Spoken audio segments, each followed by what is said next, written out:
Hello everyone, welcome back to our library. आपकी अपनी library में आपका स्वागत है। आज मीना की कहानियों में मैं लाई हूँ आपके लिए बादल और बत्तख।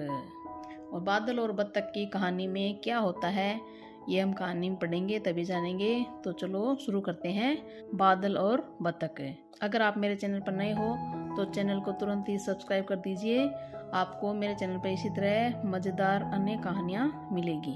तो कहानियों को सुनने पढ़ने के लिए, कहानियों का आनंद लेने के लिए मेरे चैनल को सब्सक्राइब कीजिए। और अगर कहानी आपको पसंद आए तो कहानी को लाइक कीजिए और शेयर कीजिए। तो चलो शुरू करते हैं। बादल और बत्तख। मीना एक हंसमुख छोटी बच्ची है। वह अपने माता पिता, दादी, भाई राजू और बहन रानी के साथ रहती है। प्यारा मिट्टू तोता उसका सबसे अच्छा दोस्त है। मीना आपके आसपास रहने वाली किसी भी छोटी बच्ची की तरह ही है, लेकिन कुछ मामलों में वह अलग है। वह सबसे दोस्ती रखती है, किसी से भी सवाल पूछने में घबराती नहीं है। मीना ईमानदार है और दूसरों का ध्यान रखती है। वह अपने परिवार और दोस्तों की परेशानियों को सुलझाने की कोशिश करती है। इस कहानी में बताया गया है कि बच्चों को प्यार करने से और उन पर ध्यान देने से उनमें कितना अंतर आता है। एक दिन सुबह मीना की दादी रजाई सिल रही थी। मीना के भाई राजू को नई रजाई बहुत अच्छी लगी। उसने पूछा, दादी ये रजाई मेरे लिए है?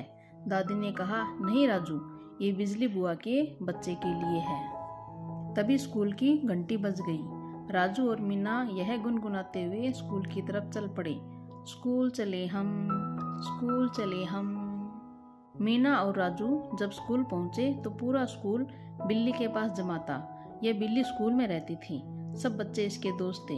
बिल्ली बच्चे देने वाली थी। बहन जी ने बच्चों से कहा, अपनी बिल्ली का ध्यान रखना, उसे देखभाल और अच्छे भोजन की जरूरत है। मीना की बुआ बिजली भी माँ बनने वाली है।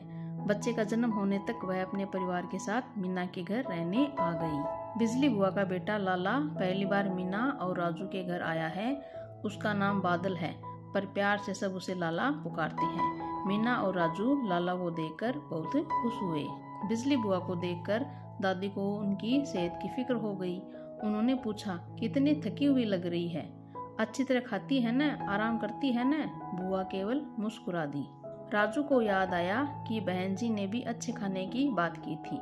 वह जल्दी से जाकर बुआ के लिए दूध ले आया। तभी मीना की बहन रानी रोने लगी। बाबा, मीना, राजू और मिट्टू तुरंत उसके पास आ गए। बुआ पर से बहुत थक गई थी। रात को जल्दी ही सो गई। अगले दिन बुआ देर तक सोती रही। उठी तो उनकी थकान उतर चुकी थी। लाला ने अभी तक किसी से बात नहीं की। माँ रानी की मालिश कर रही है। रानी खुश है। राजू मिट्टू की मालिश कर रहा है। बेचारा मिट्टू डरा सहमा मालिश करवा रहा है। तभी नर्स दीदी उनके घर आ गई। वह गांव के सब बच्चों की जांच करती है। उन्होंने रानी के पेट में गुदगुदी की तो रानी ने उनकी नाक पकड़ ली। नर्स दीदी ने बिजली से कहा कि वह स्वास्थ्य केंद्र में आकर जांच कराए। दादी ने कहा कि वह बुआ को नियमित रूप से जांच करवाने लाया करेगी। दादी ने उन्हें भरोसा दिलाया कि वह बिजली के आराम और अच्छे खाने का पूरा ध्यान रखेगी। नर्स दीदी ने कहा कि वह भी बिजली और उसे होने वाले बच्चे की सेहत का ध्यान रखेगी। नर्स दीदी ने लाला से बात करने की बहुत कोशिश की, लेकिन लाला ने उनकी तरफ देखा भी नहीं। नर्स दीदी ने मीना और राजू से कहा कि वे लाला के साथ खेले, उसके साथ बात करें। मीना और मिट्टू ने लाला से दोस्ती करने की बहुत कोशिश की, पर वह उनकी तरफ देखता ही नहीं, अपनी बत्तख को कसकर पकड़े रहता। कुछ दिन बाद स्कूल में बिल्ली ने बच्चे दिए। बहन जी ने बच्चों को बताया कि जब बच्चे बड़े हो जाएंगे तो बिल्ली उनके साथ खेलेगी, उन्हें सिखाएगी। उस दिन स्कूल से घर लौटते समय राजू ने मीना से पूछा कि लाला दूसरे बच्चों के साथ बोलता और खेलता क्यों नहीं? मीना को भी समझ में नहीं आया। मीना और राजू ने तय किया कि वह लाला से दोस्ती करने की और कोशिश करेंगे। मीना और राजू जब रानी के साथ खेलते तो लाला दूर से उन्हें देखता रहता। अगले कुछ दिनों में लाला बच्चों के खेल में दिलचस्पी लेने लगा, लेकिन अब भी वह साथ खेलता नहीं है। वह अपनी बत्तख को पकड़े हुए उन्हें देखता रहता है, पर अब वह उनके नजदीक बैठने लगा। यह सब देख मीना के माता पिता को लगा कि लाला को ज्यादा ध्यान और प्यार की जरूरत है। मीना के पिता ने लाला के पिता से कहा, बच्चों के साथ खेलना और उन्हें प्यार करना जरूरी है। मीना के घर में कई हफ्ते तक हंसी मजाक और प्यार के बाद लाला बदलने लगा। अब वह धीरे धीरे मीना और राजू के साथ खेलने लगा। एक दिन तीसरे पहर मीना और राजू ने सबको एक नया खेल सिखाया। मीना ने सबसे कहा कि उन्हें सिर्फ उसकी नकल करनी है। खेल शुरू हुआ। अचानक राजू कूदकर मीना की गोद में बैठ गया। मीना ने उसे गले लगाया। मीना की नकल करते हुए मिट्ठू ने मीना को गले लगाया और माँ ने रानी को।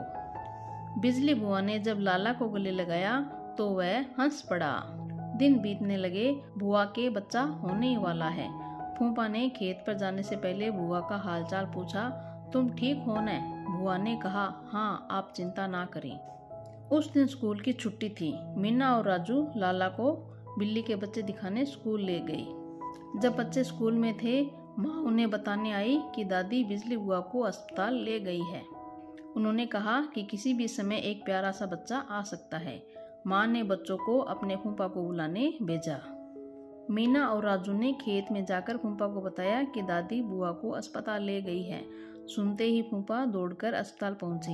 भीतर जाने से पहले उन्होंने अपने हाथ और चेहरे को अच्छी तरह साबुन और पानी से धोया।